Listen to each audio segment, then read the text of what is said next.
check your radios. We have a stuck mic. All performers, check your radios, please. General Short, the commander of Army Forces, has notified the attack while playing golf. His response is, "That is ridiculous." General Short will wish he could have been right, but he has never been more wrong. The highly coordinated attack goes off like clockwork. At 07:75, bombers attack Wheeler and Hickam Air Force Base.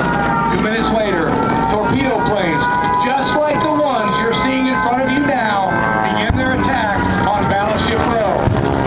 Sleepy-eyed sailors stumble outside to see Japanese airplanes everywhere, circling the skies, waiting to attack the ships, lined up like sitting ducks, side by side on Battleship Row. In the middle of Pearl Harbor, they make great targets. In fact, the Japanese have designed new torpedoes capable of striking the ships in the shallow harbor, a technological advancement the Americans are sadly unaware of. The practice ship Utah was the first to be hit. It lists and sinks. The light cruiser Raleigh takes 2 torpedoes. The battleship Oklahoma and West Virginia are next. The Oklahoma lists, then capsizes, rolling onto the USS Maryland, a battleship which is moored beside it. When the Oklahoma sinks, her belly thrusting out of the burning waters of Pearl Harbor, hundreds of men are trapped.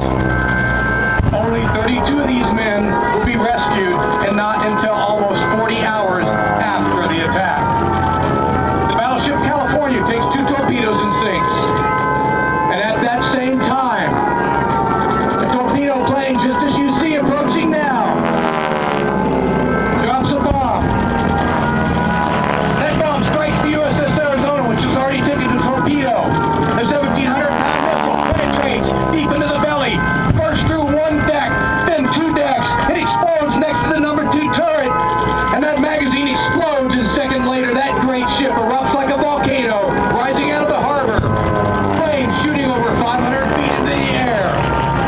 Almost 1,200 men perish in that moment, sent to a watery grave. Those brave men still rest in the hold of the ship at the Arizona Memorial, a testament to their courage, their sacrifice, and their honor.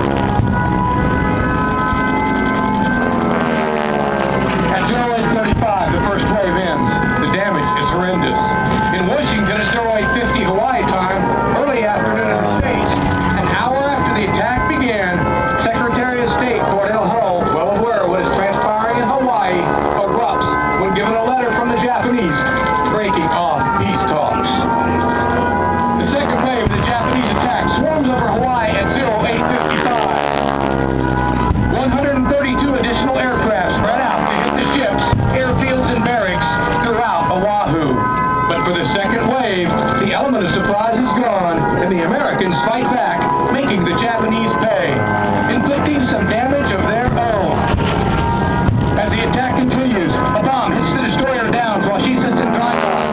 Another strikes the commander of Naval Forces Admiral Husband Kimmel's flagship, the battleship Pennsylvania, which is in dry dock, detonating guns and ammunition, destroying the ship. Dive bombers attack the Raleigh, which has already been hit by torpedoes, and one bomb misses the ship's gasoline tanks by a mere feet. The battleship Tennessee takes 2 bombs and sinks.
Japanese ships begin their long journey back to Japan.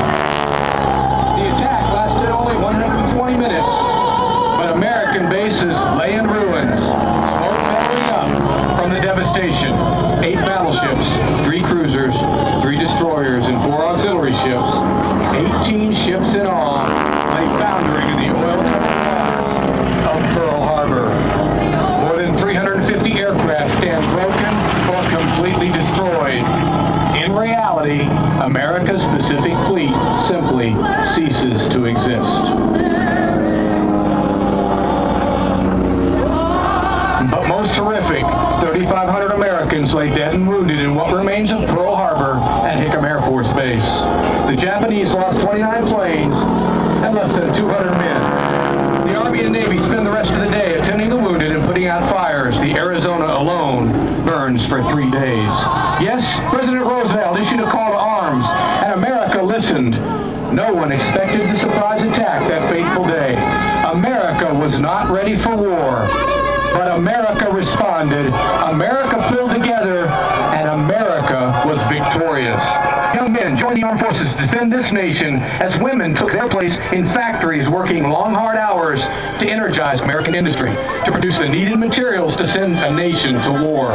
Families rationed food and gasoline and many other items, sacrificing their own needs for the good of a nation. Liberty Gardens sprung up around this country so food could be sent to troops abroad. An entire nation refused to give in, refused to quit, refused to allow democracy to be destroyed. This nation stood strong, stood proud, and in the face of adversity, against all odds, this nation prevailed. This was not the first time Americans have been challenged, threatened, or tested, and it is not